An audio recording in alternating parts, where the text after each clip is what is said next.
அவரிடத்தில் வந்தார். யோவான் அவருக்கு தடை செய்து, நான் உம்மாலே ஞானஸ்நானம் பெற வேண்டியதா இருக்க, நீ என்னிடத்தில் வரலாமா என்றான். இயேசு அவனுக்கு பிரதியுத்தரமாக, இப்போது இடம் கொடு, இப்படி நான் நீதியை நிறைவேற்றுவது நமக்கு ஏற்றதா இருக்கிறது என்றான்.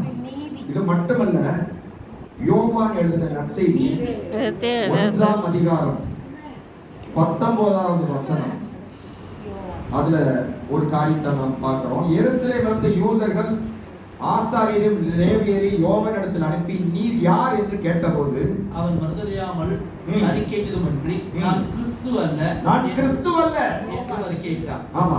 அப்பொழுது அவர்கள், பின்ன யார், நீர் எலியாவா என்று கேட்டார்கள். அதற்கு அவன், நான் அவனல்ல என்றான். நீர் தீர்க்கதரிசியானவரா என்று கேட்டார்கள். அதற்கும் அல்ல என்றான். அவர்கள் பின்னும் அவனை நோக்கி, நீர் யார், எங்களை அனுப்பினவர்களுக்கு நாங்கள் உத்தரவு சொல்லும்படிக்கு உண்மை குறித்து நான் என்ன சொல்லுகிறேன் என்று கேட்டார்கள்.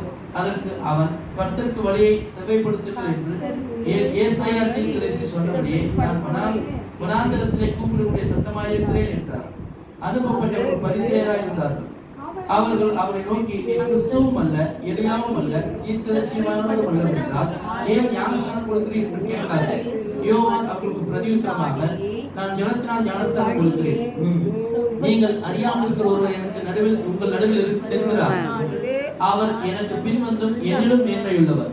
அவருடைய பாதரட்சியின் வாரை அழுப்பதற்கு நான் பாத்திரல்ல என்றார். இவைகள் யோர்தானுக்கு அக்கறையில் யோவான் ஞானஸ்நானம் கொடுத்த பெத்தாராவிலே நடந்தன.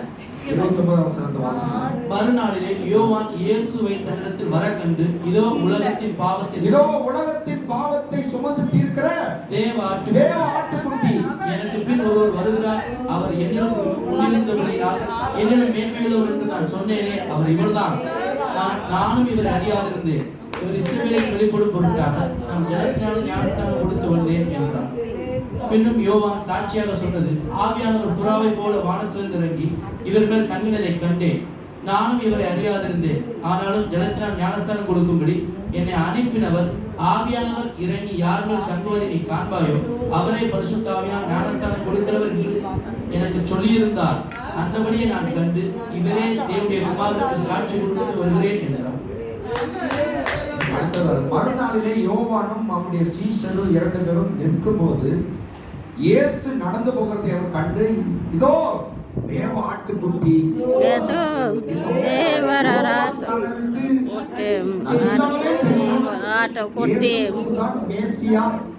அவர்தான் இந்த உலகத்தில் வரப்போகிற ரட்சகர் என்று நல்லா தெரியும். ஆனா என்ன ஆச்சு? ஒரு பக்கம் இயேசு கிறிஸ்து மினிஸ்ட்ரி நடத்திட்டு இருக்கிறார், இங்கே யோவான் ஸ்நானகன் இன்னொரு பக்கம் ஞானஸ்நானம் கொடுத்துட்டு இருக்கிறார். இப்படி நடந்துட்டு இருக்கிறப்போ இங்க இயேசு நிறைய அற்புத அடையாளங்களை செய்யறத கேட்டு சீஷர்கள் போய் யோவான்ட்ட, நீங்க ஞானஸ்தானம் கொடுத்தீங்களே, அவர் நிறைய அற்புத அடையாளங்களை செய்யறான்னு சொல்லுவோம்ல, இவருக்கு திடீர்னு ஒரு சந்தேகம். 2 பேர் அனுப்பி, நீர்தான் வருகிறவரா அல்லது நாங்கள் வேறு யாரும் வர காத்திருக்க வேண்டுமா என்று கேட்டார்.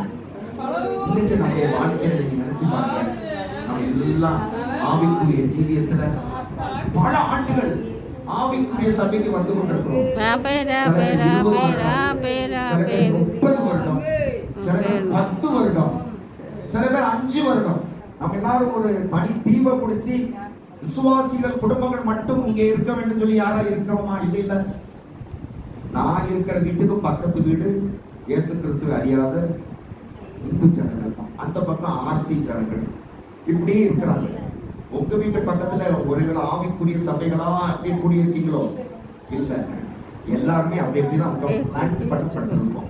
ஆனால் கூட சில நெருக்கங்கள் வரும்போது, பிரச்சனைகள் வரும்போது அவங்களையும் நம்ம பார்க்கிறோம். அவங்களுக்கெல்லாம் பிரச்சனை இல்லையே, அவங்க வீட்டுல நல்லா தண்ணியை திறந்தா டேப் அப்படியே சம்பு ஃபுல்லாகி ஓடுது, எங்க வீட்டுல தண்ணியே வர மாட்டேங்குது. இதுதான் ஒரு சின்ன காரணம். இதுக்கெல்லாம் ஒரு காரணமா? இப்படி பல காரணங்கள் நம்ம வந்து கம்பேர் பண்ணி நம்ம சரியான பாதையில் தான் போறோமா? இல்ல, ஏன்னா இன்னைக்கு நம்ம சில உறவினர் நம்ம பார்க்க வந்தா, நீங்க எல்லாம் நாங்கெல்லாம் உங்களுக்காக ஜெபம் பண்றோம் அவங்க சொல்றாங்க. சில பேர் சொந்தக்காரங்க 2 பேர் சொல்லிடுறாங்க, சீக்கிரம் நீங்கெல்லாம் எங்க வரணும். அடப்பாவங்க, நாங்கெல்லாம் உங்களுக்காக வேண்டி இப்படி ஜெபம் பண்ணிட்டு இருக்கோம். ஆண்டவரே, அந்த கண்கள் திறக்கப்படணும், சத்தியத்தை அறியணும். அறியாமல் இருக்கிறார்களே, அப்படின்னு சொல்லி நம்ம அங்க ஜெபம் பண்ணிட்டு இருக்கா, இவங்க இப்படி சொல்றாங்க. சோ இந்த இதெல்லாம் பார்த்தோம்னா சில நேரத்துக்கு ஒரு தடுமாற்றம் வந்திருக்கு, இடரல் வந்திருக்கு. நான் போகிற பாதை சரிதான். அதனால தேவப்பிள்ளைகளே, இயேசு சொன்னார், என்ன சொன்னார்? என்னிடத்தில் இடரல் அடையாதிருக்கிறவன் எவனோ அவன் பாக்கியவான். ஆமென். நான் போகிற பாதை சரியான பாதை தான்.